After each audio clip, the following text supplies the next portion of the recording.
Assalamualaikum. Hai, saya Farah dan saya Aulia, wartawan SKSI EduWave TV, SK Sultan Ismail.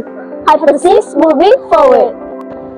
Sabtu, 6 Disember 2025, berlangsungnya Majlis Apresiasi Kecemerlangan dan Graduasi Prasekolah juga tahun 6 yang berlangsung gilang gembilang di Dewan Negerian MPK Kemaman.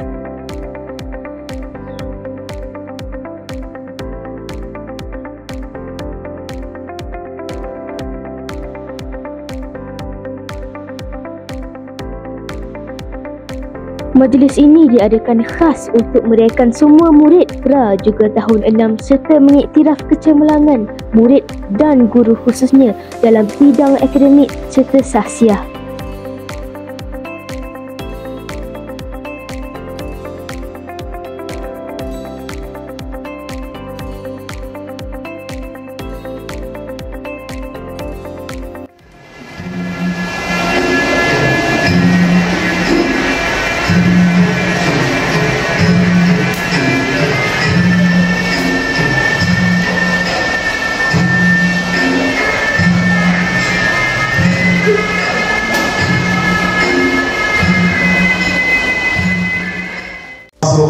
Graduasi tahun 6.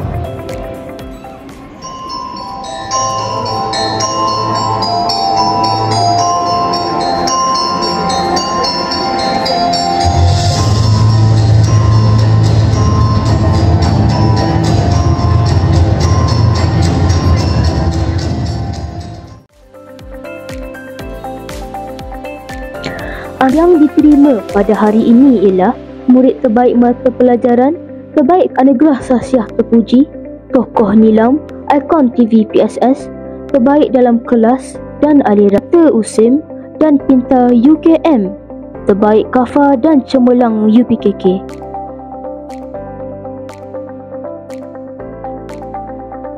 Selain itu, anugerah utama seperti ikon murid aspirasi Hypothesis, tokoh akademik Hypothesis serta anugerah khas kepada para guru juga dijangka akan menyemarakkan kemeriahan majlis ini.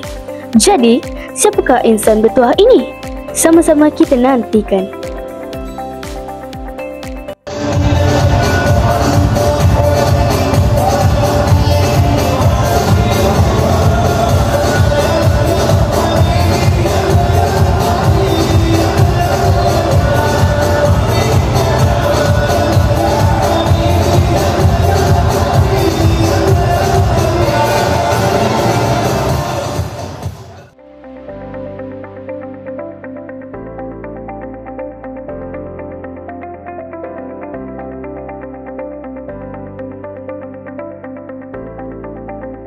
Kemeriahan majlis sangat dirasai dengan kehadiran para ibu bapa yang nampak gembira dan berbangga dengan kejayaan anak masing-masing.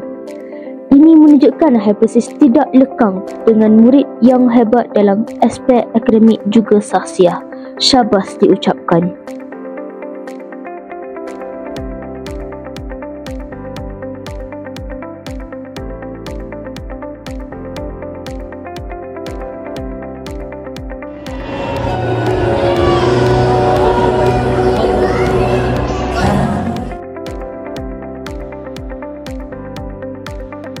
Kejayaan pengajaran majlis ini hasil dari semua guru dan warga SK Sultan Ismail. Terima kasih pada semua guru yang komited, penuh kesungguhan dan terbaik bagi kami anak-anak didik Hypothesis. Saya Farah dan saya Aulia, wartawan SKSI EduWave TV, SK Sultan Ismail. Hypothesis Moving Forward. Sehingga jumpa lagi. Bye.